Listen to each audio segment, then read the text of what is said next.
Assalamu alaikum guys, what is up? This is Qkea. Welcome to another episode of Hot Strings and Girls Talk. Yep.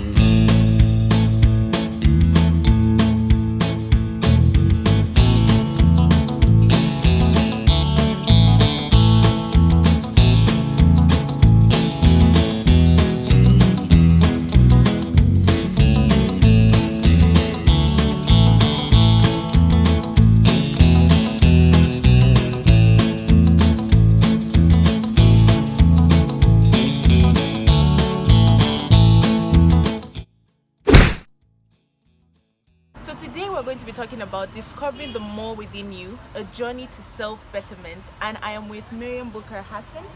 Hi guys, I'm Miriam Booker Hassan, known as Alhanislam, and it's a pleasure to be here. So I'm going to ask her a couple of questions. I saw her poem the other day about dear self or something like that, yeah? Yeah, and when you listen to that poem, I'm actually going to insert the clip at the end of this video. So when you listen to that poem, you know, it makes you feel like there's more to you than you actually know of, right? Yeah.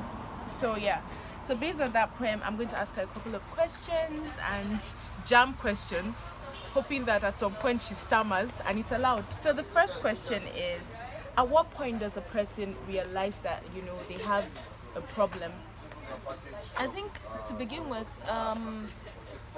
the moment you start procrastinating, then you have a problem. And that is something that, you know, most people do these days. Even I used to do it and still sometimes do it, and I still have to come back to self-discipline. So when you start procrastinating, I think I'm gonna do this, but it's going to be maybe, you know, let's do it tomorrow. Tomorrow comes, you said, let's do it next tomorrow. So once you start that, you already have a problem because nothing is going to be achieved. So even the time you want to take to actually look into yourself, to find who you are, you end up not doing it. So first of all, procrastination. When you start procrastinating, you have a personal problem already. Basically, you're trying to say that, like, when someone has an idea and everything, rather than like always wanting to wait for when you have the right funds or when you have the right, you know, when you have enough of something before you start, they should just go for it. I think the whole thing to begin with is people wait till they have the right funds. People wait till they feel it's the right time. But to me, there is actually no right time. You have an idea coming into your head, Allah put that in you because He wants you to act on it, right? Not to wait till this is what. Because when that idea comes in your head, for me, I take it as there's something around me that I can use to achieve it, even if I do not have the funds. You know, you could start with something very little, as tiny as possible. Just get it out there. Just get it out there, and then boom. You know, you could start it just gradually. Sometimes these ideas they need the funding, but at that point in time to get it working, even if it's just a bit, it doesn't require the major funding that you're actually putting your mind to. Yeah. You have to learn to do without. You have to learn to do without, and there's always a way. Okay, so secondly, you know, like at times when someone starts their journey to, you know, self-betterment, whether it's like they want to start a business or, you know, they want to start something basically that is going to help make their life better. Now, along the line, they could face some challenges like financial, emotional, you know, physical challenges and all that. How do you advise them to get over these challenges? Because some people, once the challenge starts, they give up eventually. They don't like want to strive anymore. So like, how do you advise they move on from the challenge phase? First of all, there's nothing that comes easy. That is a basic phenomenon. We all know that nothing comes easy. And no matter how successful you see somebody, they encounter the physical, they encounter the emotional, and whatever type of challenge that you might think it's only limited to someone that's just starting a business, they also encounter it. But one thing I keep telling people is you're going to hit that note, right? You're going to get to that point where you don't want to do it anymore. It happens with me. I don't want to do it anymore. But then you have to also understand that that idea you're having might not affect you alone. it could be for the betterment of the society at large. And then whether you like it or not, everybody is a leader, but it could be in a smaller it could be on a smaller scale, but everyone is a leader. So you have to realize that you're actually not doing this for just you. And if you truly in your heart want to be a legend, then that is the time where you actually need to act on it. That is the time that you have to say, you know what, this emotional challenge that is coming, there are times that, you know, the whole situation will require you to take out that emotional whatnot you're facing, keep it aside, get the job done, come back and break down. Because there are certain things that if you allow yourself break down on the spot, then you might not carry on.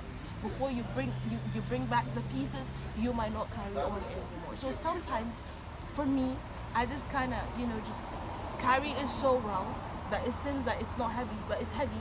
But I have to get the job done. Then go break down, because we all break down. And when you need to break down, you should break down, right? So first, don't hold back your emotions when you need to break down. That very day, after getting the job done, come back and break down, because sometimes it refurbishes you, and then you get more strength to carry on. And financially, girl, I don't know what to say much about that area, but I think from the beginning, you need to just learn how to plan. Need to just learn how to plan along the way. When the financials come, it happens in businesses, and you might have to, you know, halt or something, but there's always a way. One of the things that, you know, discourages people is comparison, especially now that they're like we're all exposed to the social media, and then you find out, okay, people are doing things online, you know, trying to earn money, trying to, you know, make a living and all that, and then along the line they start seeing people that might seem like competition online, you know, maybe for example someone that's into making skits or poetry or something, and then they go online and then they see that, okay, this person has the same content that I have. Why is it that the person has more traffic and I don't? So how do you like advise someone that is on that line, you know, to ignore the competition, or how do you advise they handle the competition? So first and foremost, there is nobody like you. As much as it's cliche, this is fundamental. There is nobody like you, right? The way I embody poetry will not be the same way that someone else would embody poetry. Will not be the same way that another person expresses his words. It's okay. It's okay. What you need to understand is finding your own power. I realized that my power is in my voice. There are poets that express better with body language. There are poets that express better with their eyes. And it's totally fine. Now, I feel people do not necessarily understand that you do not have to be the same, or you might be doing the same thing, but then once you identify your power, then that could be key to getting the audience that you need. I understood that my voice was my power. At first, I used to speak with my normal voice when I'm talking to you off camera. I have a different voice, right? But then I always used to be kind of like worried that, oh, you know what, my voice sounds a bit like a guy's, because I do have a husky voice. And I was shying away from that. But what I realized was the first time I unleashed that voice and did a poem with it, that was when I got my breakthrough. That was when people are like, oh my God, her voice, right? So I realized my power. I didn't hold back and be like, you know, I think this person is doing the soft poem, so let me do the soft kind of thing. But I just wanted to find more inside me. I had to look inside me, because one thing with whoever you see as a competition or whatever, if you're not careful, because of how you keep looking at that person, you end up starting to imitate that person, because you think that is the way that if I go, I'm going to get the audience. But that's not the way. Yeah. People want to see a bit of you. People want to connect with you. So look deep inside you and find that light. Because I keep telling people that this body is just a container. You're not the body. Your soul, and soul is like water that takes the shape of anything that is put into it, right?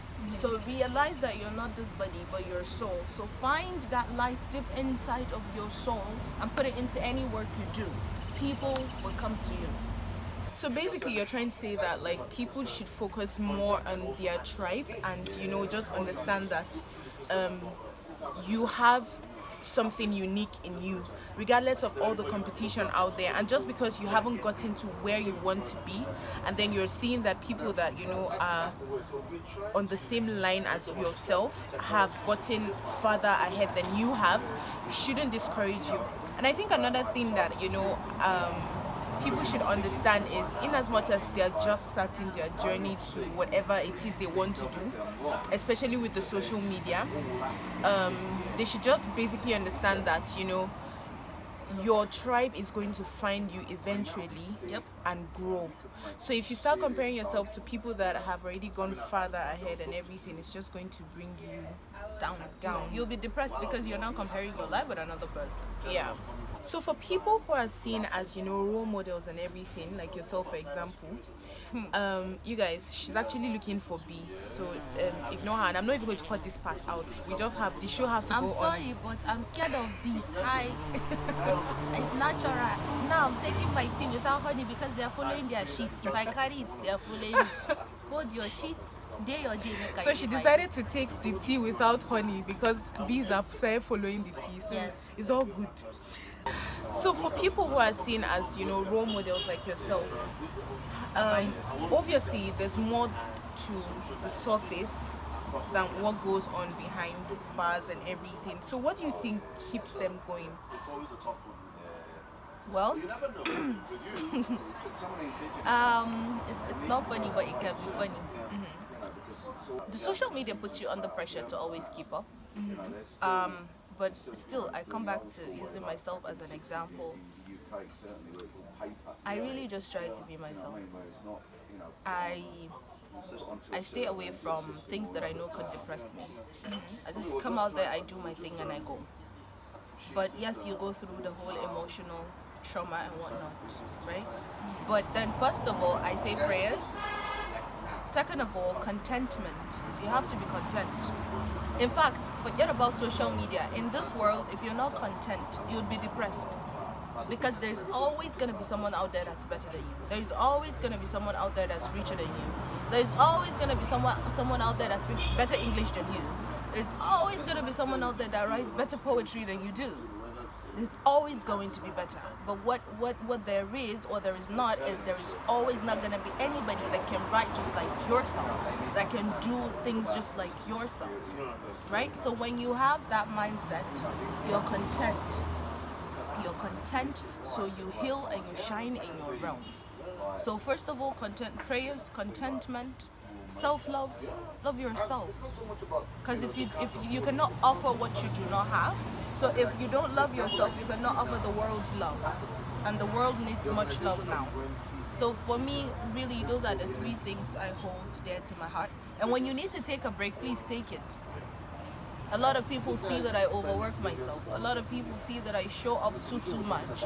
But I also do have a plan for my mental health and for my own sanity and for me to also take rest. I don't have to come out and tell people that this is what I do to take rest and whatnot, which anyway I know now I'm supposed to do because there are people who actually need that. Basically, prayer is key. Prayer is key. Because for Make anyone Allah to your keep... friend. Yeah, yes, major key. Make Allah your friend. Major If you're key. not friends with Allah, you're empty. I feel like if you have just two human friends and then you have Allah as the third, you're good to go in this life. And let me tell you something. You get to a point where people are not actually your friends anymore. Yeah. So the world is crazy. And in order for you, and you start to seek validation from people. Horrible. Yeah. But I think I have gotten to a point in my life where the validation I seek is from Allah and that's it. I cannot just come and keep explaining myself to people, right? So whatever I do, if I feel Allah is okay with it, I go ahead and I do it. And I just make Allah my friend. Yes, even the role models will make mistakes. No one is invincible. No matter how highly you think of someone, whoever he is, they can make mistakes. And we need to learn not to, cut their throats because, this person that I'm taking highly has made a mistake. It was your fault to begin with for actually putting them on that pedestal because they're just humans being themselves, doing their thing, right? And then you picked interest in it. So don't come blaming them for letting you down, but rather make excuses for your brothers, make excuses for your sisters, make excuses for your role models. I think, and that's another problem we have, like, because everybody expects that, you know, what they see online is what they should get offline. And you can't, like, at the end of the day, I feel like the social media is for packaging. You're not supposed to go out there and put all your shit for everyone to know what's going on in your life. Nobody needs to know you're heartbroken. Nobody needs to know you have malaria or you're broke and everything. I feel like social media is there for only smiles. If you're not using it to just promote positivity, then don't use it at all. Everybody has flaws, everybody has side days. Like when someone comes up to me and is like, oh my god, I want to be like you, I said, don't want to be like me, don't. Because you can't be like me, you can only be you, and that's the only way to be better than me. Don't aspire to be like me, because I might disappoint you, right? And if I were to take off my shoes for you to walk in, it might be oversized, or there might be razors in it that you're not seeing, or needles, and you think it's so perfect because I'm you know, tiptoeing on it, so you think it's a style, not knowing I'm dodging the cuts in it. Yeah. Right? So stop the whole. Can I use the word charade? Yeah, stop the whole charade. Because it's not really like that. And for me, I think after my mom passed away, I got to a point in my life where I'm not scared to be vulnerable. So I actually do open up on certain things. I do open up on certain things, but what I try to do as much as possible is still keep my family a bit off it. Like, I talk about my family generally, but I think I bargained for this public life. They didn't. So, you know, definitely there is a line. I can't cross a certain barrier. I have to protect them as well. And that doesn't mean I don't want to be open with you guys or don't want to be vulnerable with you guys, but they have the right, you know, to say, you know what, I don't think this should be out there, because we also need that protection. Yeah. So, yeah. Okay, so lastly, with words of encouragement, how would you like guide someone that is on their journey to self-betterment? First, I would say pay attention to self-development, because by faith or choice, someday you would have to be your support system, nobody else. So keep that in your mind, and you would see that, you know, you keep pushing beyond boundaries. Yeah, and I think I wrote this 2 years before my mom passed away, and it was the mindset I had, and I kept pushing. And when she passed away, I realized that I think I was talking to my future self. So that's first. Second, I would say it is in the face of what dares to break you that you must, you know, dare to make it. So that too. Third, I would say no matter how many times you fall, never call the ground home. So don't give up. Keep pushing. You're gonna fall, you're gonna fail, maybe 100 times, but you just need to get it one last time, or maybe just once. Just get it right once. You only need to get it right once, and that's it. So don't fail to keep trying. Really, don't fail to keep trying. You owe yourself the favor to believe in yourself. So do not wait for somebody else to do it for you. If nobody's gonna do it for you, do it for yourself. Okay? Okay guys, thank you so much for staying locked. Don't forget to like, subscribe, and you know, share this video if you've learned anything from it. And thank you so much, Alhanislam, for taking out time to come. Thank you for having me. And here is a little gift from Hot Drinks and Girl Talk. Oh wow, okay, girl. Okay guys, please so invite me again, because I like gifts. As long as you will not take 50 years to come. It's not Anyway guys, I'll see you in my next video, inshallah. Until next time, assalamu alaikum. Dear self, what if I told you you're not whole yet? There are still bits and pieces of you within you to beget. What if I told you, just as you found the poet, the Maya Angelou in you, there could be more living within you that you know not of you, because you refuse to dare? What if I told you, beyond being just a pretty face, in you lives a Muhammad Ali? What if beyond being a mother, deep in the corner of your soul lives a Serena Williams? What if beyond being a wife, somewhere in your gut lives a Hussein Bolt? Dear self, beyond you, within you, ahead of what you see, there is more. So dare and face it.